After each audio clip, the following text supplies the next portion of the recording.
그래서 강의노트 이것은 이제 특별법에서 집합권법 있죠. 그 집합권법은 양 자체가 워낙 많거든요. 그래서 그것은 뭐 그 강의노트로 만들 만한 것은 없고 법조문만 많고 강의노트를 만들 만한 내용은 없는 거거든요. 그래서 여러분 이제 지금 이론 강의를 할 때 지금 뭐죠? 여기 강의노트하고 그다음에 여기 이론 강의하고 번갈아서 하면 여러분들이 나중에 공부하실 때 되게 지장이 있거든요. 그래서 제가 지금 강의노트는 몇 페이지 한다 이 정도만 얘기하고 이 강의노트는 토요일 날 있죠? 토요일 날 교재로 특수 교재로 쓰도록 그렇게 하겠습니다. 무슨 말인지 아시겠죠? 그래서 토요일 날은 다른 교재 가지고 하는 것이 아니고 이 교재만 가지고 보도록. 그래서 토요일 날 아마 이 교재를 가지고 공부를 여러분 나중에 하다 보면 금방 뭐죠? 민법의 체계가 이렇게 잡힐 거예요. 그다음에 여러분 이제 강의 노트로는 지금 몇 페이지냐면 강의 노트는요, 여러분요 6페이지를 펴고 보시면 돼요. 무슨 말이겠죠? 접을 때 좀 잘 접으셔야 될 것 같아요. 알겠죠? 처음에 접을 때 잘 안 접으시면 이게 다 떨어지거든요. 그러니까 처음에 접을 때요 좀 여유 있게 좀 접으셨으면 좋겠어요. 아시겠죠? 그래서 이게 이제 여러분 이제 11월, 12월에 오신 분들은 이거 그냥 들을 수 있는데 1월 달에 오시는 분들하고 막 계속 값이기 때문에요. 그것은 그렇게 할 수 없거든요. 여러분 11월 달에 오신 분하고 좀 차이가 있어야 되기 때문에요. 1월 달부터는 정가는 15,000원으로 되어 있는데요. 사실 뭐 가격이 비싼 건 아닌데 일단 10,000원의 학생들한테 뭐죠? 학원생들한테는 판매를 할 예정이에요. 그래서 이거 뭐 이제 토요일 날 강의를 듣거나 자기가 공부할 때 필요한 사람들이 듣는 것이고 혹시 또 오늘 이제 뭐죠? 강의를 못 나오신 분들 계시잖아요. 소강해 놓고요. 그런 분들은 이제 학원에 오시면 당연히 이걸 드릴 거예요. 무슨 아시겠죠? 자, 보겠습니다. 여러분요. 강의 노트는 6페이지를 펴 놓으시고 그다음에 여러분 어디를 보시냐면 여기요. 3페이지. 오늘 강의 안 있죠? 3페이지 이렇게 보시면 됩니다. 그럼 지금부터 한번 설명하도록 그렇게 하겠습니다. 강의 노트가 있으니까 강의하기가 좀 편해 보여요, 이제. 여러분들 그러니까 여러분요. 공부를 하면서 자, 여기 한번 봐보세요. 자꾸 그 뭐죠? 필기하려고 하지 마세요. 필기하면 나중에 이론 자체를 여러분요. 까먹기 때문에 그러면 너무나 큰 손해거든요, 공부는요. 그래서 강의를 듣는 것이 중요하거든요. 그래서 되도록이면 고개 숙이지 마시고 다 나와 있으니까 앞을 보시면 좋을 것 같아요. 아시겠죠? 자, 그래서 강의 노트 6페이지 가끔 내가 설명하면은 6페이지에 있는 그 그림이 있잖아요. 그 그림을 한 번씩 보면서 여러분들 강의를 들으시면 돼요. 아시겠죠? 그럼 내가 이제 보면서 다시 뭐 앞으로 오라 이렇게 뒤로 오라 이렇게 한 번씩 이렇게 하거든요. 그러면 그때 이제 한 번씩 보시면 되거든요. 자, 어디를 보냐면 여기 한번 보겠습니다. 전번 시간에 했던 것을 다시 한번 보면 갑이 있고 여기 을이 있죠. 갑을한테 청약을 하죠. 청약을 뭐라 하냐? 이것을 의사 표시라고 얘기하고요. 을이 뭐라냐? 승낙을 하죠. 승낙을 뭐라고 얘기하냐? 의사 표시다 이렇게 얘기하죠. 이 청약과 승낙을 뭐라고 얘기한다고 그랬죠? 법률 사실이다. 그래서 여러분요. 법률 사실이란 말은 너 내 집 1억 원에 살래 이 말이죠. 이것을 청약이라고 하는데 이것을 뭐라고 하냐? 의사 표시라고 얘기하는 거예요. 이것을 뭐라고 하냐? 승낙 의사 표시라고 얘기하는 거예요. 이렇게요. 청약과 승낙이라고 하는 것이 뭐란다? 여기서 일치를 하잖아요. 이것을 뭐라고 한다? 합치라고 얘기하는 것이고 이렇게 일치한다, 합치한다. 그러면 여기에서 뭐가 이루어지냐? 매매라고 하는 계약이 이루어지는 거예요. 계약이요. 이 계약을 뭐라고 표현을 하는 것이냐? 이것을 법률 요건이라고 얘기하고 이 법률 요건을 뭐라고 하냐? 원인행위다 이렇게 얘기를 하죠. 원인행위다 이렇게 원인이다 이렇게. 그러면 이 계약에 의해서 갑은 을한테 등기를 해줄 뭐가 생긴다? 의무가 생긴다. 그다음에 을은 갑한테 대금을 지급할 뭐가 생겨? 의무가 생기는 거죠. 그러면 갑은 을한테 대금을 말할 수 있다. 청구할 수 있는 청구권이 있고 을은 갑한테 등기를 청구할 수 있는 청구권이 생긴다. 이것을 우리는 뭐라고 하냐? 그것을 법률 효과다 이렇게 얘기하죠. 법률 효과. 이걸 그냥 효과라고 얘기하고 이것을 결과라고 얘기하죠. 그래서 우리가 이제 앞으로 책을 보면 뭐라고 나오냐? 1번이 의예요. 무조건 1번 의. 2번 요건이에요. 3번은 효과예요. 항상 책이 그렇게 쓰여 있어.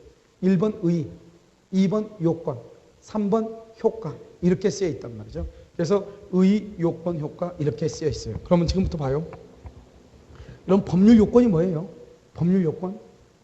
법률 요건이 뭔지 알아야 될 거 아니에요? 법률 요건은 뭐다? 원인이죠. 내가 왜 여러분요 자꾸 이 강의 노트 그림을 보러 가냐? 이게 우리가 법률 요건이라는 것이 책에 나오면 읽어가지고는 무슨 말인지 몰라요. 법률 요건은 계약이죠. 법률 요건은 원인이죠. 원인. 원인이 있으면 언제나 뭐가 나와? 당연히 결과가 나오죠. 그 결과를 법률 효과라고 하죠. 자, 그럼 읽어. 법률 요건은 원인인데 뭐에 대한 원인? 결과에 대한 원인. 어떤 결과? 법률 효과라고 하는 결과에 대한 원인을 말한다. 이렇게 얘기해. 법률 요건은.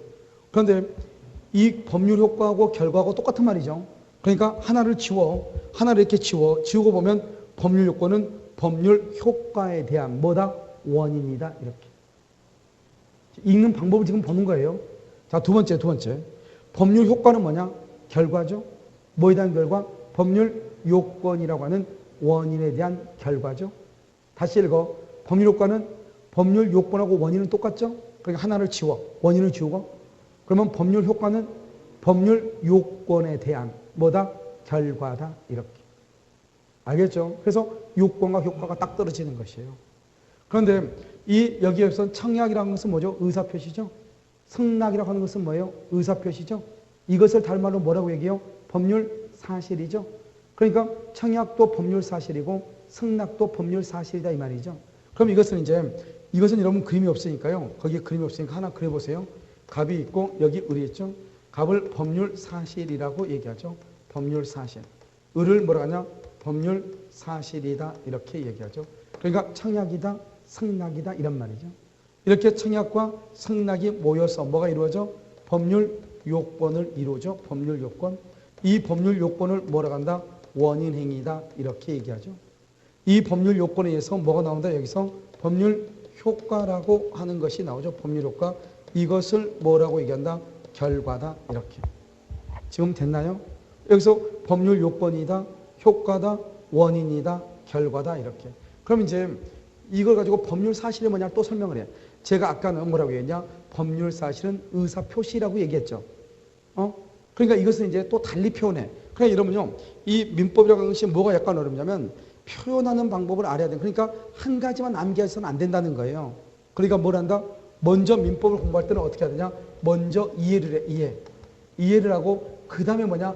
이해를 했으면 바로 그때 암기해야 돼. 그래서 이것을 자동차로 보면 앞바퀴고 이해가, 뒷바퀴가 암기예요.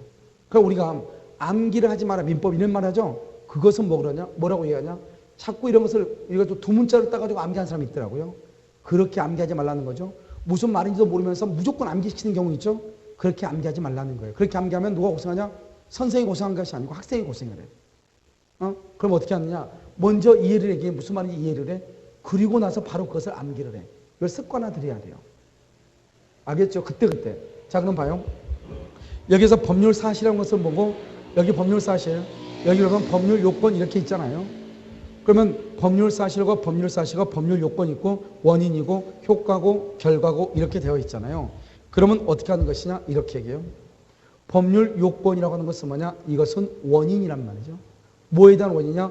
법률 사실에 대한 사실. 즉 여기요 청약과 승낙이 모여서 뭐가 이루어진다? 청약과 승낙이 모여서 뭐가 이루어져? 법률 요건이라고 하는 것이 이루어지는 거잖아요. 청약과 승낙이 모여서. 그러면 여러분 어떻게 했냐? 법률 사실과 법률 사실이 모여서 법률 요건을 이루죠. 따라서 법률 요건이라고 하는 것은 뭐냐? 이 두 가지에서 법률 요건이라고 하는 것은 뭐냐? 이것은 법률 요건은 법률 사실을 구성 요소로 하는 것이다 이 말이죠. 하는 것 이렇게 하는 것. 그럼 우리 봐봐. 팔은요 우리 인간의 신체를 이루는 구성 요소가 되는 것이지만 우리 인간의 신체는 팔을 구성 요소로만 다 하는 것이죠. 그러니까 주가 누구냐 말이죠. 우리 인간의 신체는 팔을 구성 요소로 하는 것이고 팔은 인간의 신체의 구성 요소가 되는 것이죠. 그러니까 뭐냐? 법률 요건은 법률 사실에 모여야 법률 요건이 이루어지죠. 법률 요건은 법률 사실을 구성 요소로 하는 것이고. 그럼 여기서요, 여러분요, 법률 사실은 뭐예요? 법률 사실이라는 것은 뭐다? 법률 요건을 이루는 구성 요소가 뭐다? 되는 것이다. 이 말이죠. 되는 것, 이렇게 되는 것. 그래서 여기서 법률 요건이고 법률 사실이고 이렇게. 그다음에 이 두 가지는 이제 봐. 이 두 가지. 이 두 가지로 보면 이런 뭐예요? 법률 요건이란 게 뭐예요? 법률 요건. 법률 요건이라고 하는 것은 뭐냐? 법률 요건은 법률 효과에 대한 뭐다? 원인이죠. 그래서 이것을 뭐라 한다? 법률 효과. 법률 효과에 대한 원인 행위다. 원인이다. 그럼 여기서요. 여기서 법률 효과는 뭐예요? 그러면 법률 효과? 법률 효과는 뭐죠? 법률 효과는 법률 요건에 대한 결과죠. 그래서 이것을 법률 요건에 대한 결과 이렇게 얘기를 하는 것이죠. 그러면 이제 이 두 개가 지금 공통이잖아요. 이 두 개가 공통이니까 그럼 어떻게 읽냐? 여기를 읽고 여기를 읽으면 되는 거예요. 법률 요건은 법률 사실을 구성 요소로 하는 것으로서, 알겠죠? 법률 효과에 대한 뭐가 되는 것이다? 원인이 되는 것. 법률 요건은 법률 사실을 구성 요소로 하는 것으로서 법률 효과에 대한 원인이 되는 것을 법률 요건이라고 하는 거예요. 알겠죠? 그러니까 이게 이제 책에 그대로 나오면 너무 어렵단 말이죠. 이것을 듣고 이것을 보고 우리가 암기하고 이게 도대체 무슨 말인지, 그러면 어떻게 하면 되냐? 먼저 그래서 그림을 알면 봐. 반드시 나처럼 설명할 필요가 없어. 왜 나처럼 설명할 필요가 없느냐? 우리가 해석하는 방법은 여러 가지거든요. 그런데 중요한 것은 여기서 해당하는 필요한 말들이 들어가면 되는 거예요. 그러니까 여기서요. 법률 사실이 모여서 법률 요건을 이룬다. 이래도 되죠. 법률 사실이 모여서 법률 요건이 된다. 그래도 되죠. 법률 요건은 법률 사실을 구성 요소로 한다. 그 말이나 법률 사실이 모이면 뭐가 된다? 법률 요건이 된다. 그 법률 요건은 뭐다? 원인이다. 뭐에 대한 원인이다? 법률 효과라고 하는 결과에 대한 원인인데, 그럼 법률 효과는 뭐냐? 법률 요건에 대한 뭐다? 결과를 말한다. 법률 요건은 뭐냐? 법률 효과에 대한 원인을 얘기한다. 이런 말이죠. 그럼 여러분요, 법률 효과는 뭐냐? 법률 효과 그러면 꼭 이렇게 얘기할 필요 없어. 법률 요건에 대한 결과다. 꼭 이렇게 얘기할 필요 없어. 그럼 어떻게 하면 되냐? 법률 효과는 법률 사실을 구성 요소로 하는 법률 사실에 대한 뭐다? 결과다. 이렇게. 법률 사실을 구성 요소로 하는 법률 요건에 대한 결과다. 이것을 법률 효과라고 얘기하는 거예요. 그러니까 어떻게 얘기하든지 간에 관계없이 모든 것을 여러 가지, 세 가지, 네 가지, 다섯 가지로 해석이 가능한 거예요.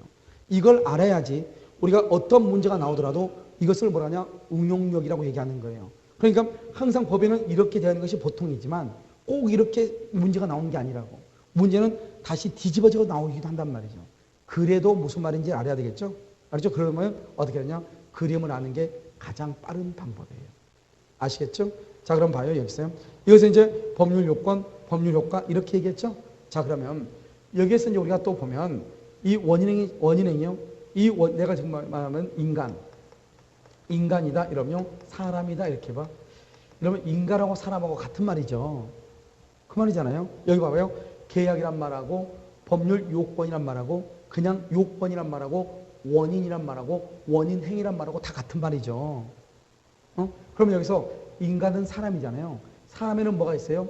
사람에는 여자가 있고 누가 있어? 남자가 있죠. 그럼 우리가 어떻게 해요? 여자와 남자를 다 포함해서 뭐라고 한다? 사람이라고 하죠. 여자와 남자를 사람이라고 하죠. 됐죠? 그럼 봐. 이 말이 내 말이 맞나 봐. 남자는 사람이다. 맞아 틀려? 남자는 사람이다. 맞아 틀려? 남자는 인간이다. 맞아 틀려?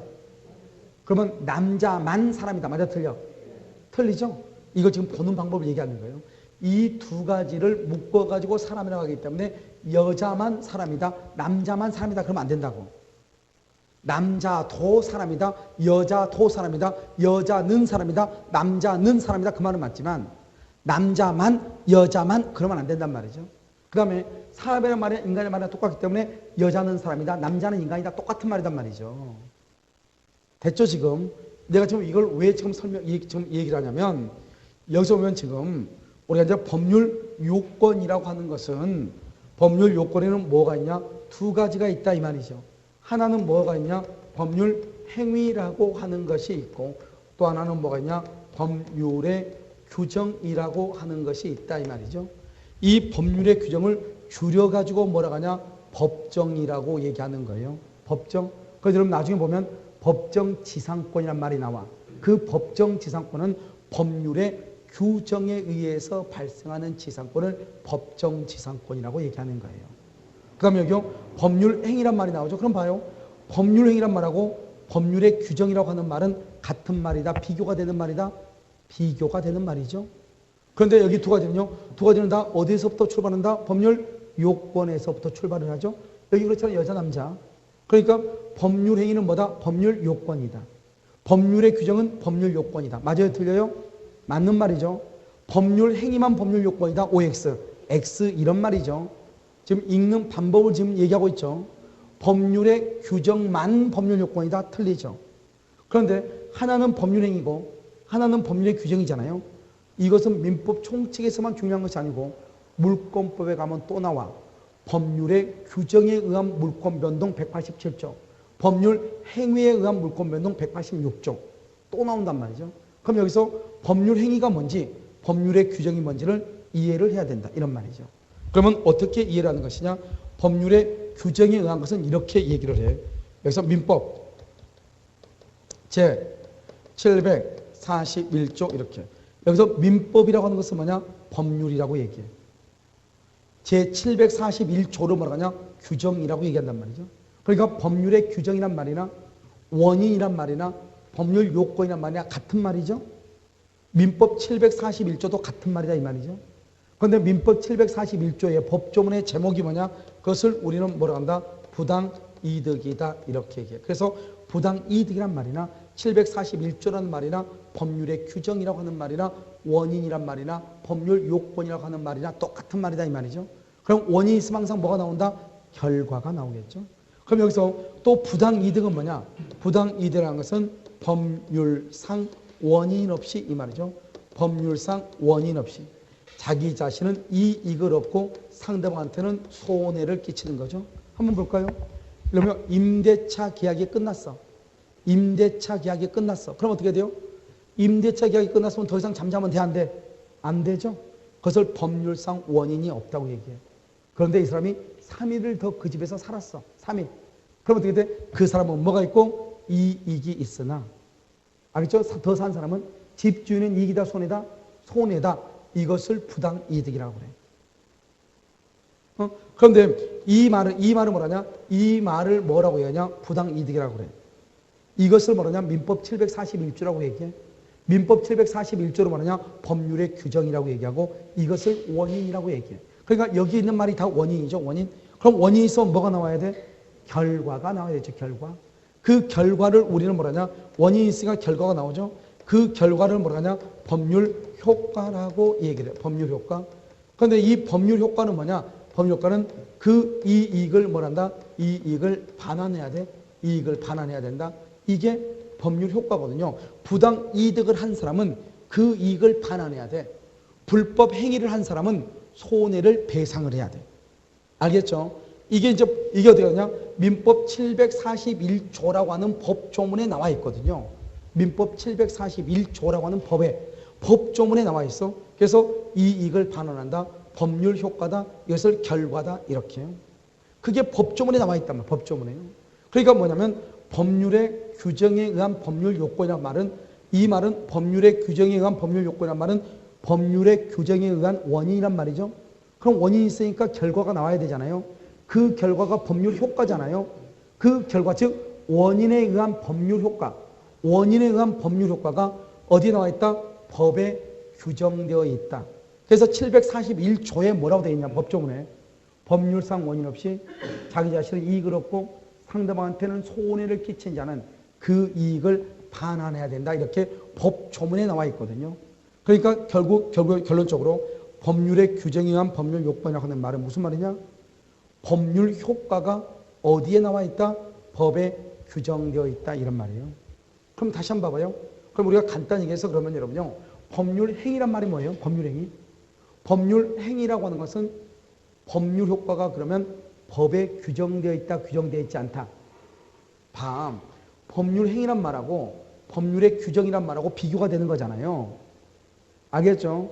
그러면 여기서 우리가 보면 법률의 규정이라는 것은 법률 효과가 법에 나와 있죠. 우리가 민법 750조가 불법행위거든요. 고의나 과실로 인한 위법행위로 인하여 상대방한테 손해를 끼친 것, 그것을 불법행위라고 그래. 그러면 그 불법행위라는 자는 손해를 배상해야 된다. 손해를 배상한다. 그것을 법률 효과라고 하거든요. 그러니까 이 법률 효과가 민법 750조에 규정되어 있거든요. 그런데 여기는요, 이익을 반환한다. 이게 법률 효과거든요. 이것이 민법 741조에 규정되어 있다 이 말이죠. 그러니까 부당이득이라고 하는 것은 법률의 규정인데 그 법률 효과가 어디에 규정되어 있다? 법에 규정되어 있다 이 말이잖아요. 그러면 법률의 규정하고 법률 행위하고 비교가 되는 거잖아요. 그러면 법률의 규정은 법률 효과가 법에 규정되어 있다 이 말은, 그러면 법률 행위는 비교니까 법률 효과가 법에 규정되어 있다, 규정되어 있지 않다, 규정되어 있지 않다, 이걸 지금 내가 얘기하는 거 아니에요. 무슨 말인지 알겠죠? 그걸 먼저 이해를 해야죠. 그러니까 법률의 규정에 의한 법률 효과는 원인이다. 원인이 있으면 결과로서 법률 효과가 나와야 된다. 그런데 그 법률 효과는 어디에 나와 있다? 법에 규정되어 있다. 그러면 법률 행위는 두 개가 비교가 되죠. 따라서 법률 행위라고 하는 것은 법률 효과가 법에 규정되어 있다, 규정되어 있지 않다, 규정되어 있지 않다, 이런 말이죠. 이해되셨나요? 그래서 규정되어 있지 않아요. 그러면 여기 한번 봐봐. 그럼 여기서 이걸 이렇게 지우면 이 법률 행위는 뭐냐? 법률 행위라는 것은 의사표시죠. 의사표시. 의사표시의 수에 따라서 수에 따라서 의사표시가 한 개이다. 우리 이것을 단독 행위라고 얘기하고요. 그다음에 두 개이다. 우리 이것을 계약이라고 얘기하고 두 개 이상이다. 두 개 이상. 이것을 합동행위라고 얘기하는 거예요. 이 합동행위를 뭐라고 하냐? 사단법인이다. 이렇게 얘기를 해요. 자, 그러면 가장 이제 우리가 쉽게 얘기하는 것은 뭐냐면 보는 방법을 지금부터 알아야 돼. 법률 행위는 종류가 모두 몇 가지야? 이 전부가 다 뭐예요? 법률 행위에 속하죠. 법률 행위는 단독 행위와 계약과 합동 행위로 나누어지는 것이에요. 뭐라고요? 법률 행위는 단독과 계약과 합동 행위로 이루어지는 것이요. 단독, 계약, 합동 행위 이렇게. 알겠죠? 그럼 여기서 보면 한 개면 단독이고 두 개면 계약이고 두 개는 합동 행위인데 계약만 봐봐. 계약이 가장 대표적이니까 계약을 보면 쭉 따라가. 계약을 쭉 따라가면 여기가 계약이 있네. 그런데 계약은 의사표시가 지금 몇 개 있다? 몇 개? 두 개 있네. 두 개가 있으면 무조건 그것을 계약이라고 얘기하는 거예요. 한번 볼까요? 우리가요, 여러분 학원이 1이죠? 여러분이 하나죠? 몇 개죠? 두 개죠? 그러면 여러분하고 학원은 계약이에요. 계약. 무슨 계약이냐? 수강 계약이에요. 교수가 있죠? 교수가 1이죠? 학원이 1이죠? 학원하고 교수 간의 강의는 강의 계약이라고 그래. 몇 개니까? 두 개니까. 우리가 편의점에 가서 껌을 사죠? 편의점 주인 하나죠? 나 하나죠? 몇 개? 두 개죠? 계약이에요. 그것을 매매 계약이라고 얘기해요. 여러분들이 버스를 타고 가죠? 그러면 운전자 하나죠? 나 하나죠? 몇 개? 두 개죠? 계약이에요. 우린 것을 운송 계약이라고 얘기하는 거예요. 갑이 을한테 돈을 빌려주죠? 갑이 채권자고 을이 채무자죠? 몇 명? 두 명이죠? 계약이죠. 우린 것을 소비 대차 계약이라고 얘기하는 거예요. 그러니까 우리는요, 의사표시가 두 개이면은 무조건 뭐라고 표현한다? 계약이라고 표현을 하는 거예요. 무조건. 뭐라고 한다고? 계약이다. 이렇게 표현을 해요. 좀 이해되셨죠? 그래서 여러분요, 그것을 계약이다. 이렇게 얘기를 해요. 그래서 우리가 이제 그것을 이제 우리가 잘 내용을 알고 봐야 된단 말이죠. 그런데 하나이면 단독이에요. 단독 행위는 뭐라고 하냐? 우리 이것을 일방적 의사표시다. 이렇게 얘기해요. 일방적이란 말이 무슨 말이죠? 일방적이라는 것은 누구의 동의가 필요가 없다. 상대방의 동의가 필요가 없다. 그래서 항상 여러분요, 단독 행위 그러면 일방적이다. 일방적이니까 상대방의 동의가 필요가 없다. 여러분 혹시 일방통행 알아요? 일방통행? 그 일방통행 보면 어때요? 화살표가 이렇게 찢겨져 있죠? 그럼 어떻게 돼? 내가 운전하고 갈 때 역주행하는 차 있죠? 내가 비켜줄 필요가 있어 없어? 없죠? 일방적으로 상대방의 동의를 받을 필요가 없어. 그냥 가면 되는 거예요. 그것을 우리는 뭐라 한다? 일방통행이라고 하죠. 우리는 그것을 뭐라 한다? 일방적으로 말을 한다 이 말이죠. 그래서 그것을 다른 말로 단독행위다 이렇게 표현을 하는 거예요.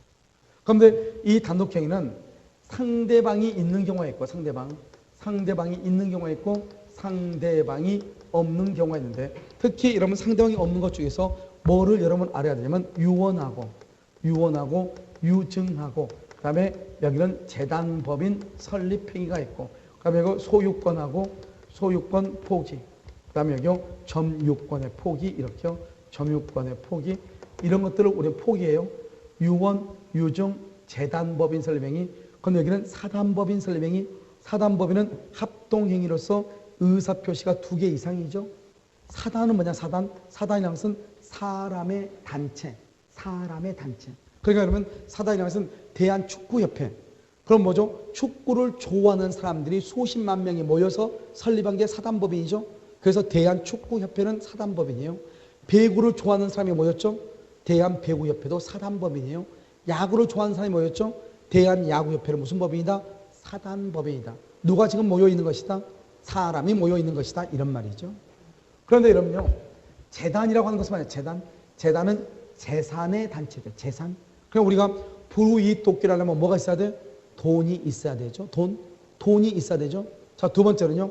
우리가 만약에요. 장학금을 주려면 뭐가 있어야 돼? 돈이 있어야 되죠. 돈. 그것을 우리는 뭐라냐? 재단법인이다. 이렇게 얘기하고. 여기는 유언이죠. 여기는 뭐다? 유증이죠. 유언, 유증. 그러면 이것은 이제 우리가 보면 유언 봐봐, 유언. 내가 지금 유언서를 작성을 하죠. 아버지가 아들한테 유언서를 작성한단 말이죠. 살아있을 때 유언서를 작성하잖아요. 그것은 유언이다, 아니다? 아니에요. 유언은 사람이 죽어야만이 유언이 돼요. 그러니까 아버지가 아들한테 유언서를 썼는데 지금 썼는데 유언이 아니야. 그러니까 언제든지 찢어버리면 되는 거예요. 그러면 유언은 언제 것이 효력이 있냐? 제일 나중에 것이 효력이 있어요. 죽기 전에 쓰는 거. 알겠죠? 그러면 썼는데 유언이 효력을 발휘하려면 내가 죽어야 되잖아요. 내가 죽고 나서 아들이 봤을 때 상대방이라는 것이 있어 없어? 없죠. 그래서 유언의 경우는 상대방이 없다고 얘기하는 것이고 우리가 여러분요 증여라고 했죠. 증여하고 여기 사인 증여하고 여기 유증하고 이렇게 세 가지로 나누어진단 말이죠. 그런데 여러분요 증여라고 하는 것이 뭐냐? 증여는 이것은 계약이에요. 살아있을 때 하는 거죠. 내가 너한테 공짜로 주고 싶은데 그래 그럼 내가 공짜로 받을게 이렇게 2개가 있죠. 그것을 계약이라고 얘기해요. 사인 증여는 증여인데 죽음을 원인으로 해서 죽음을 그러니까 뭐라냐? 가만히 뭐냐? 이 물건 지금 내가 써야 될 것 같고 혹시 이거 내가 죽음에 이거 너 쓸래? 내가 죽음에 이거 너 쓸래? 이렇게 할 수 있어 없어? 있잖아요. 그럼 죽음을 원인으로 하죠. 죽음을 우린 것을 뭐라고 얘기한다? 사인 증여다 이렇게. 그러면 상대방이 예스할 수 있죠. 유증이라고 하는 것은 뭐냐? 유증은 이 2가지는 계약인데 이것은 단독행위예요. 유증은 뭐냐면 내가 뭐라냐? 내가 죽거들랑 유언서를 다 쓰죠. 내가 죽으면 이 집은 을한테 줘라 이렇게. 묻지도 않고 사인 증여하고 증여는 묻는 거예요. 너 지금 가질래? 증여. 내가 죽으면 가질래? 사인 증여. 알겠죠? 그럼 2 사람의 합의가 있어야 돼. 그런데 유증이라고 하는 것은 일방적으로 얘기하는 거죠. 이건 내가 죽으면 이 물건, 이 집 을한테 줘라 이렇게. 그럼 을한테 주면 되는 거예요. 알겠죠? 그것을 우리는 뭐란다? 단독행위다. 그런데 이미 준다고 하는 사람이 이미 죽었죠? 그러니까 받는 사람 입장에서는 상대방이라는 사람이 있어 없어? 없죠? 그래서 상대방이 없다 이렇게 얘기해요. 이건 암기해야 돼. 무조건 암기. 그 다음에 소유권을 포기한다. 점유권을 포기한다. 이러면요. 혹시 껌 씹는 분 안 계세요? 껌을 씹다가 이러면 나중에요. 껌 씹으면 단물 다 빠지면 어디다 버려요? 쓰레기통에다 버리죠? 쓰레기통은 상대방이다 아니다? 아니죠. 그래서 소유권을 포기한다는 것 상대방이 없다 이렇게 얘기해요. 그 다음에 여기요. 상대방이 있는 경우죠. 상대방이 있는 경우는 채권자. 그럼 채권자가 채무를 면제해요? 채무자가 채무를 면제해요? 채권자가 면제하죠. 채무자가 채무 면제하면 얼마나 좋겠어. 은행 가서 돈 빌리고 나오면서 은행 직원한테 채무 면제한다 그러면 되는 거잖아요. 말이 안 되죠? 그럼 여기요. 채무자죠. 채무자가 뭐라냐? 상계를 하고 상계. 그 다음에 여기 해제권하고 해제권. 그 다음에 여기 취소권 이런 것들을 상대방이 있다고 얘기해요. 그러면 상계가 뭐냐? 상계를 퉁친다 이 말이죠. 봐봐요. 갑이 을한테 돈 많은 빌려준 게 있어요. 돈 많은? 그럼 돈 받을 게 있잖아요. 그런데요. 그러면 을은요. 갑한테 돈을 많은 빌릴 게 있잖아요. 그런데 돈을 갚지 못하고 있다가 어떤 이유로 이렇게 강의노트가 나와가지고 강의노트를 만원에 팔았다 이 말이죠. 만원에 팔았어? 그럼 또 이제 을은 갑한테 돈 많은 받을 게 있죠. 그러니까 갑이 뭐라고 그래? 돈 만원 줄게 이렇게 얘기하니까 뭐라고 그래? 아 그러지 마. 옛날에 너가 나한테 빌려준 돈이 있으니까 그거 뭐 하자? 퉁치자. 해 안 해? 하죠. 그것을 서로 상자, 서로가 계산한다 이 말이죠. 그것을 상계라고 얘기하는 거예요. 뭐 하는 것? 퉁치는 것. 그것을 뭐라 한다? 상계 이렇게 얘기하는 거예요. 그러면 상계는 누가 한다? 돈을 갚을 사람이에요. 그러니까 누가? 채무자. 면제는 누가 한다? 면제? 돈을 빌려준 사람. 누가? 채권자. 알겠죠? 그래서 여기 해제다, 취소다 이런 것을 우리는 단독행위다 이렇게 얘기를 해요. 그럼 여기서 다시 한번 보시면 여기 한번 보실래요? 여기 의사표시가 한 개나 두 개나 두 개 이상이 있어야 되잖아요. 그런데 의사표시의 수를 딱 한번 봐봐요. 여기요. 딱 한번 보면 최소한이요. 최소한 이렇게요. 아무리 없어도 이 말이에요. 최소한 몇 개는 있어야 돼? 한 개는 있어야 되죠. 최소한 몇 개? 한 개는 있어야 된다. 한 개. 그래서 최소한 한 개, 최소한이라고 하는 말을 이것을 우리는 다른 말로 뭐라고 얘기하냐? 이것을 필수 불가결의 요소다. 이렇게. 필수 불가결의 요소 이렇게 얘기한다 이 말이죠. 필수 불가결이란 말이 무슨 말이에요? 없어서는 된다, 안 된다? 안 된다. 이런 말이죠. 그래서 반드시 있어야 된다. 필수 불가결의 요소다. 이렇게. 그래서 의사표시 봐봐요. 법률행위라는 것은 뭐냐? 첫 번째 의사표시를, 두 번째 필수 불가결의 요소로 하는. 여러분 법률행위는 아까 뭐라고 그랬죠? 법률 요건이라고 그랬죠? 그래서 필수 불가결의 요소라는 법률 요건이다. 이렇게. 자, 그러면 우리가 이 법률행위에서 모두 몇 문제가 나오냐? 10문제가 시험에 출제가 되거든요. 10문제가. 법률행위. 여기에서만 10문제가 나와. 그런데 법률행위는 뭐냐? 뭐를? 의사표시를. 어떻게? 필수 불가결의 요소라는 법률 요건이다. 그럼 여기 봐. 법률의 규정하고 법률행위하고 차이점은 뭐냐? 법률행위는 반드시 뭐로 한다? 의사표시. 의사표시는 뭐냐? 말로 한다 이 말이잖아요. 그런데 법률의 규정은 의사표시란 말이 있다 없다? 비교가 된다고 내가 몇 번 얘기했죠. 법률의 규정은 의사표시가 있다 없다? 없다. 법률행위는 법에 규정되어 있다 규정되어 있지 않다? 규정되어 있지 않다. 이렇게 이해하시면 돼요. 알겠죠? 그러니까 여기서 법률행위는 반드시 의사표시가 있어야 되는데 지금부터 의사표시가 무엇인가를 지금부터 설명을 한단 말이죠. 우리는 뭐냐면 사적 자치의 원칙이라고 하는데요. 사적 자치의 원칙. 이게 무슨 말이냐? 개인적인 일은 스스로가 다스릴 수 있어야 된다 이 말이죠. 그럼 먼저 우리가 나처럼 지금 내가 지금 뭐라고 했죠? 말을 하고 있죠. 이렇게 말을 하는 사람을 뭐라고 표현을 하냐? 그것을 표의자다 이렇게. 표의자. 말을 하는 사람을 표의자다 이렇게 얘기해요. 말을 하는 사람 표의자가, 알겠죠? 먼저 의사를 뭘 한다? 의사를 뭐를 해? 결정하고. 결정. 표의자가 의사를 결정한다 이런 말이죠. 먼저 내가요 마음속에 생각을 결정하고 그 결정한 것을 누구한테요? 상대방에게 뭐를 한다? 표시를 한다. 표시. 그러면 이 표시에 대해서 뭐를 한다? 책임을 진다 이런 말이죠. 그래서 먼저 의사를 결정을 해. 이것을 우리는 뭐냐? 1차적이라고 하고 표시에 대해서 책임을 져. 이것을 2차적이라고 얘기하는 것이에요. 그래서 여러분 보면 제가 여러분요 사람을 잘 못 그려. 한번 보시면 이렇게요. 이렇게 사람이 이렇게 있죠. 사람이에요. 알겠죠? 눈이 있고 입 있잖아요. 이렇게. 그럼 여기서 보면 이 배꼽 있죠. 배꼽. 이 배꼽을 뭐라 하냐? 이유라고 얘기해. 이것을 우리는 뭐라 하냐? 동기라고 얘기해. 혹시 그럼요 나중에 차고에 가서 보면 무슨 말이 나오냐? 동기의 차고라고 하는 말이 나오거든요. 그 동기를 뭐라 하냐? 이유라고 얘기하는 거예요. 그럼 이유는 뭐냐? 내가 부동산 공인중개사 자격증을 따려고 하는 이유, 공인중개사 자격증을 따기 위해서 강의를 듣게 된 이유, 그 이유가 각자 있을 거 아니에요? 그것을 뭐라 한다? 동기라고 하는 거죠. 그것은 배꼽이죠. 아주 깊숙한 데 있죠. 그럼 어떻게 돼요? 가슴이죠. 이 가슴에서 내가 그러면 공부를 해봐야 되겠다고 의사를 결정을 해. 먼저 1차적으로 의사를 결정을 해.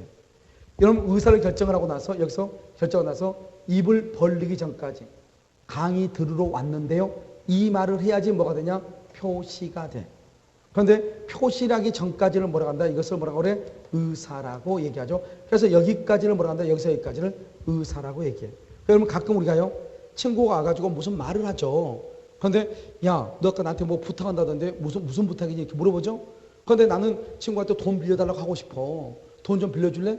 그 말을 딱 하고 싶은데 그 말을 못한다 이 말이죠. 그럼 왜 못해요?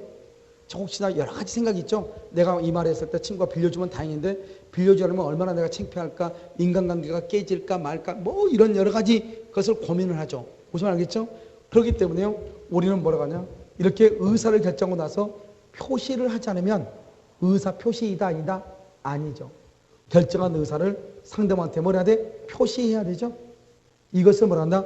여기 의사하고 표시를 묶어서 의사 표시라고 하는 거예요. 그래서 의사는 결정하는 것이고 표시는 책임을 지는 거예요. 이것을 우리는 의사 표시라고 얘기를 해요. 한마디로 말하면 생각하는 것을 밖으로 드러내는 것을 뭐라고 한다? 의사 표시라고 얘기한다 이런 말이죠. 이해되셨죠? 그래서 다시 이거 한번 지우면, 그러면 이제 우리가 의사 표시란 말의 뜻을 알았으니까요. 그럼 여기서 이제 의사 표시를 이제 진짜 이제 봐야죠. 법률행위는 의사 표시를 필수 불가결의 요소로 한다 이 말은, 법률행위가 되려면 다른 것이 아무리 많이 있어도 뭐가 없으면 절대로 법률행위가 아니다. 의사 표시가 없으면 법률행위가 아니다 이 말이죠. 이 말을 우리는 뭐라고 표현한다? 필요 불가결의 요소다. 필수 불가결의 요소다. 이렇게 표현을 해요. 그러면 여기를 잠깐 한번 보면요. 여기서 보면 이 갑을 우리는 뭐라 하냐? 이 사람을 표의자라고 얘기하고 이 을을 뭐라고 한다? 상대방이라고 얘기를 해요. 표의자라고 하는 것은 다른 말로 뭐냐? 표의자는 의사 표시자 이 말이죠. 의사를 표시하는 사람 이 말이죠.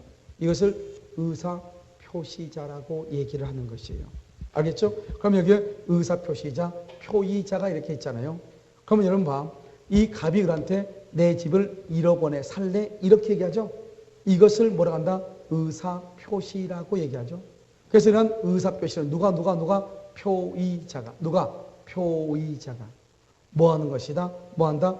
대금을 받기를 뭐 한다? 원한다. 다른 말로 뭐를 한다? 우욕한다. 이렇게 표현을 해. 자, 다시 한번 보면 여기 다시 한번 보면 갑의 청약과 승낙에 의해서 계약이 이루어지죠. 그 계약을 뭐라 하냐? 법률 요건이라고 하죠. 그 법률 요건을 원인이라고 하죠. 원인에 대한 결과를 효과라고 얘기하는 것이죠. 효과. 알겠죠? 그러니까 이것을 원인과 결과 이렇게요. 그래서 여기서 보면 우리가 이 갑이라고 하는 사람이 을한테 이런 생각을 해봐요. 매도인이 매수인한테 너 내 집 살래? 이렇게. 나 집 판대? 이렇게. 그렇게 얘기한 이유가 뭐예요? 이 사람은 계약서를 쓰기 위해서 그런 거예요. 돈 때문에 그런 거예요. 이 사람은 돈 때문에 집을 내는 거죠. 이 사람은요, 뭐 때문에 내가 1억을 내놔요? 1억을? 계약서를 쓰기 위해서 그래요. 집 등기를 가져오기 위해서 그래요. 집 등기를 가져오기 위해서 이 사람은 돈 1억을 내놓는 것이고, 갑은 1억 원에 팔려고 하는 것은 계약서를 쓰기 위한 것이 아니고 최종적으로는 대금 1억 원을 받기 위한 것이죠. 그런데 이 대금 1억 원을 다른 말로 뭐라고 한다? 법률 효과라고 한다 이 말이죠. 뭐라고 한다? 법률 효과라고 얘기한다. 똑같은 말이니까 똑같은 말. 그러면 결국 무슨 말이냐? 내가 청약이라고 하는 것을 하죠. 이 의사표시라고 하는 것은 뭐냐? 갑이라고 하는 사람이 원하는 거죠. 뭐를 원해요? 대금을 원하는 거죠. 대금을 뭐라고 그래요? 법률 효과라고 얘기하는 것이죠. 법률 효과. 그래서 청약이라는 것은 의사를 표시하는 표의자가 뭐를 원한다? 대금이라고 하는 법률 효과를 뭐 하는 것이다? 원하는 것이다. 이런 말이죠. 그래서 이제 이것을요, 여기서 이제 의사 표시해서 그대로 한번 쓰면 어떻게 되냐? 누가요? 표의자. 표의자가요? 표의자가 뭐 한다? 원한다.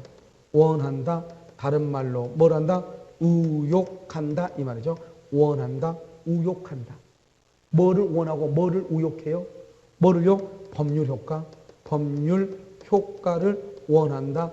우욕한다. 이 말이죠. 이 법률 효과는 뭐죠? 대금하고 뭐를? 대금하고 등기를 원한다. 우욕한다. 이 말이잖아요. 그럼 근데 여러분 의사표시는 뭐라고 얘기하죠? 의사표시는 뭐다? 법률 사실이죠. 그래 여기다 이것을 뭐란다? 법률 사실이다. 이렇게 써놓고 이제 읽는 거예요. 읽어 이제. 의사표시는 뭐냐? 청약은 뭐냐 이 말이죠. 청약은 뭐다? 법률 사실이다. 청약은 뭐다? 누가? 표의자인 갑이 원하는 대로 법률 효과가 발생하는 것. 그것을 의사표시라고 그래요. 표의자가 많은 대로 원하는 대로. 그럼 여기 봐봐. 그럼 여기 법률의 규정은 뭐예요? 법률 규정은 법률 효과가 어떻게 나와 있어? 법에 규정되어 있죠. 그런데 법률행위는요? 법률행위는 법률 효과를 어떻게? 표의자가 많은 대로 원하는 대로 발생해요. 이것을 법률행위라고 그래요. 그러니까 법률의 규정은 법률 효과가 어디에 나와 있어? 법에 규정되어 있어. 그런데요, 여러분요, 법률행위는요, 법률행위는 법률 효과가 법에 규정되어 있다, 규정되어 있지 않다, 규정되어 있지 않다. 그래서 법률행위는 어떻게 되어 있다? 의사표시. 뭐죠? 법률 효과를 표의자가 뭐 하는 대로? 원하는 대로. 표의자가 원하는 대로 법률 효과가 나오죠. 그것을 의사표시라고 얘기하는 거예요. 그럼 말이 완전히 다르죠. 그럼 여기 봐봐. 지금 의사표시는 뭐냐? 정확히 얘기하면 표의자가 원하는 대로 법률 효과를 발생시키는 것으로서 법률 사실이다 이런 말이죠. 다른 말로 하면 표의자가 원하는 대로 법률 효과가 발생한다. 표의자가 법률 효과의 발생을 의욕한다. 원한다 이 말이죠. 어떻게 읽어도 똑같아. 그것을 의사표시라고 그래. 그럼 봐봐. 법률 행위라고 하는 것은 의사표시를 필수 불가결의 요소라니까 의사표시란 말하고 이 말하고 같은 말이잖아요. 같은 말이니까 어떻게 하면 되는 것이냐. 의사표시라는 말 대신에 이 말을 집어넣어서 읽으면 돼. 여기서 법률 행위는 뭐냐? 표의자가 뭐 하는 대로? 원하는 대로 법률 효과를 발생시키는 것으로서 의사표시를 필수 불가결의 요소로 하는 법률 요건을 법률행위라고 한다 이 말이죠. 그러니까 우리가 법률행위라는 것을 그냥 암기해서 얘기하려면 오래 걸려. 그래서 법률행위라고 하는 것은 뭐다? 표의자가 원하는 대로 법률 효과를 발생시키는 것으로서 의사표시를 필수 불가결의 요소로 하는 뭐다? 법률 요건이다. 이렇게 표현하면 돼. 알겠죠? 그래서 여러분요, 거기 3페이지 봐봐. 법률행위의 의의라고 나와 있나요? 그 법률행위의 의의를 보면 여러분 뭐라 나와 있죠? 법률행위는 일정한 법률 효과의 발생을 목적이다. 그렇게 돼 있어요? 일정한 법률 효과의 발생을 목적으로 하는 하나 또는 수개의 의사표시를 불가결의 요소로 하는 뭐다? 법률 요건이다. 그렇게 되어 있나요? 자, 그 다음에 뭐라 나왔죠? 법이 그 의사표시의 내용에 따라서 사법상의 효과를 발생한다. 사법상의 효과를 다른 말로 뭐라고 한다? 법률 효과라고 얘기하는 거야. 무슨 효과? 법률 효과. 이렇게. 지금요, 여기 이거 보세요. 지금 강의한. 오늘 강의한 내용 중에 있죠? 그걸 보란 말이죠. 자, 그 다음에 2번 보면 의사표시와의 관계라고 나와 있나요? 나와 있어? 거기 보면 뭐라 나와 있죠? 1번 법률행위는 의사표시를 불가결의 요소라는 법률 요건이며 의사표시는 법률 행위를 이루는 뭐다? 법률 사실이다. 여러분 의사표시 동그라미 해봐. 법률 사실 동그라미 해봐. 그럼 뭐죠? 의사표시는 뭐다? 법률 사실이다 이 말이야. 여기 의사표시는 뭐다? 법률 사실이다 이 말이잖아요. 지금 의사표시는 법률 사실이다. 3번을 봐봐. 3번 동그라미 3번 원칙적으로 법률행위는 표의. 여러분 지금 3페이지 안 보고 있어요? 3페이지? 3페이지 보고 있죠? 강의 노트 아니요. 그럼 아니요. 그 노트 말고 이거. 강의 노트 말고 이거. 그렇죠? 그래서 3페이지 보면 뭐라 나냐면 3페이지에 2번에요. 의사표시와의 관계에서 3번 동그라미. 원칙적으로 법률행위는 표의자가 뭐 하는 대로? 원하는 대로. 표의자가 원하는 대로 사법상의 효과. 사법상의 효과를 방금 뭐라고 했죠? 법률 효과라고 그랬죠? 법률 효과를 발생. 여기 봐요. 의사표시한 것은 표의자가 원하는 대로 법률 효과를 발생시키는 것이다. 됐죠? 자, 그 다음에 밑에 단독행위라고 나와 있죠? 그러면 단독행위는 어떻게 돼 있어? 상대방이 있는 것하고 상대방이 없는 것이 봐. 여기 상대방이 있는 것과 상대방 없는 것이 있죠? 그래서 2번에 보면 상대방 있는 단독행위라고 까맣게 돼 있죠? 거기다가 있는 동그라미 있는. 두 번째는요. 상대방 없는 단독행위 할 때 없는 동그라미. 그 다음에 동그라미 1번에 의의를 봐봐. 의의예요. 이런 봐. 여기 단독행위는 뭐라고 그랬죠? 일방적 의사표시라고 그랬죠? 거기 보면 단독행위 그래서 일방행위 이렇게 돼 있잖아요. 알겠죠? 그러면 일방적이란 말은 뭐다? 상대방의 동의를 요한다, 요하지 않는다, 요하지 않는다. 그래서 상대방의 동의나 승낙은 불필요하다 이 말이죠. 그러면 상대방이 있는 거 봐봐. 있는은 면제라고 되어 있죠. 그 다음에 상계라고 되어 있죠. 가운데 보면 해제, 취소 이런 것이 있나요? 나중에 자연스럽게 이것을 알게 돼. 민법을 공부하면 자연스럽게 알게 되니까 이 정도만. 상대방 없는 경우는 뭐죠? 유언이 있고 뭐가 있어? 유증이 있고. 재단법인은 아까 뭐라고 그랬죠? 재단법인은 재산의 단체라고 얘기했죠? 바로 옆에 줄거요. 소유권의 포기 거기까지 줄거. 그래서 유언, 유증, 재단법인 설립행위 그 다음에 소유권의 포기 거기까지. 됐죠 지금? 그럼 이제 우리가 문제를 봐.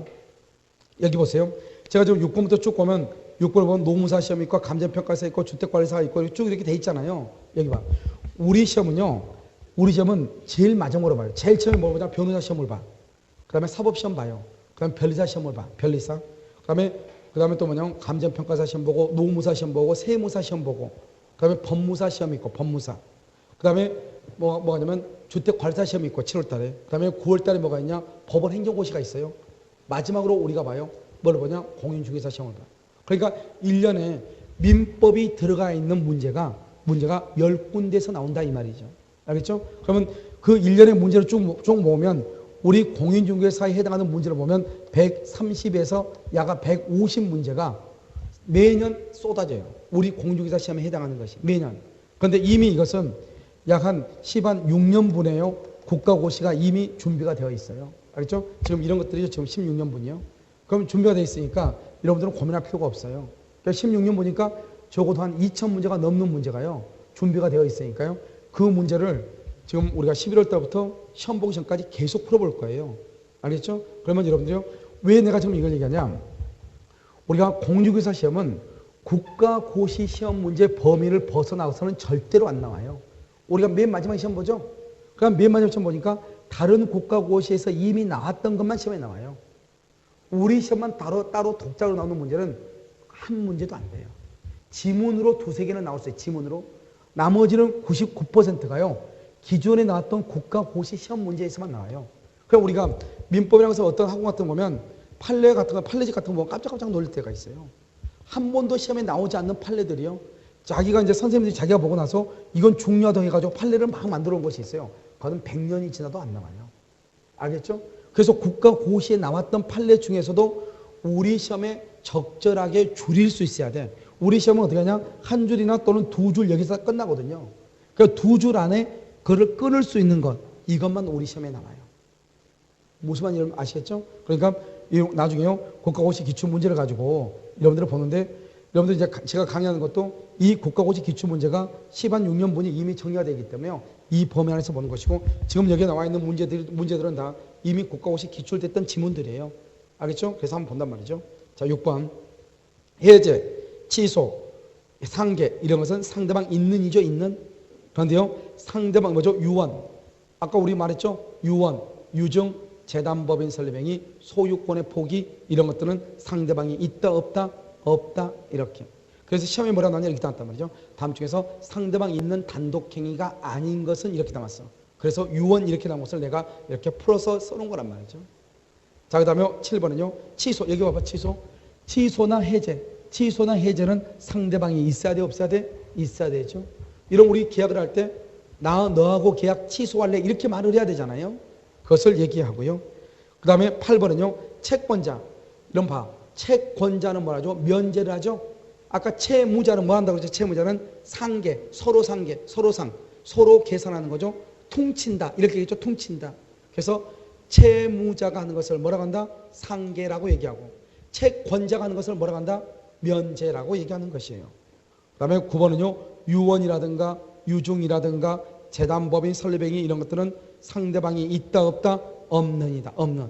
이미 다 줄 다 그어놨죠? 자, 10번은요. 소유권의 포기. 거기만 줄 거봐.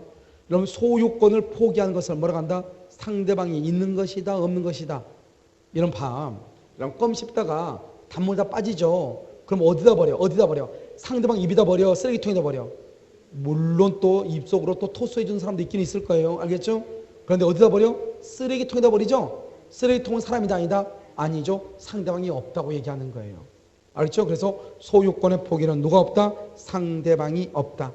그 다음에 여기서요. 나머지 건 해제나 이런 것들은 뭐가 있다? 상대방이 있어 없어? 있다. 이런 말이죠. 자, 그 다음 페이지요. 11번 한번 보셔요. 그러면 11번을 보면 뭐라 나왔죠? 증여라고 나와 있나요? 증여? 그 다음 페이지 11번 증여죠. 그러면 증여는 아까 뭐라고 그랬어? 몇 사람이다? 한 사람이다? 두 사람이다? 두 사람이죠. 그래서 4번 봐봐. 4번. 4페이지에 맨 위에 11번. 4페이지 맨 위에 11번 봤죠? 증여, 매매, 교환 이런 것은 다 계약이라고 얘기해. 단독이 아니에요. 거기다 하나를 더 써. 뭐라고 써야? 임대차. 그 다음에 환매. 임대차하고 환매. 우리 시험범위거든요. 매매, 그 다음에 환매, 그 다음에 교환, 그 다음에 임대차. 이렇게 우리 시험범위거든요. 여기에다가 증여를 하나 더 알면 되죠. 그래서 증여와 매매와 교환과 환매. 알겠죠? 이런 것들은 우리가 뭐다? 시험범위고 이것을 뭐란다? 계약이다. 계약은 의사표시가 몇 개이다? 두 개이다. 이렇게 얘기를 하는 거예요.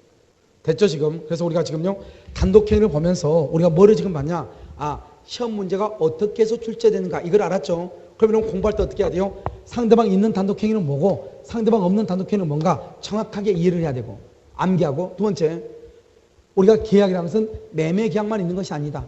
뭐도 있다? 증여 계약, 그 다음에 환매, 그 다음에 임대차 계약, 교환 계약 이런 것도 다 뭐다? 계약이다. 이렇게 알란 말이죠. 그럼 이해됐죠 지금? 잠깐 쉬었다 이러면 뭘 보냐? 의무 부담행위 있죠? 그래서 한번 보도록 그렇게 하겠습니다.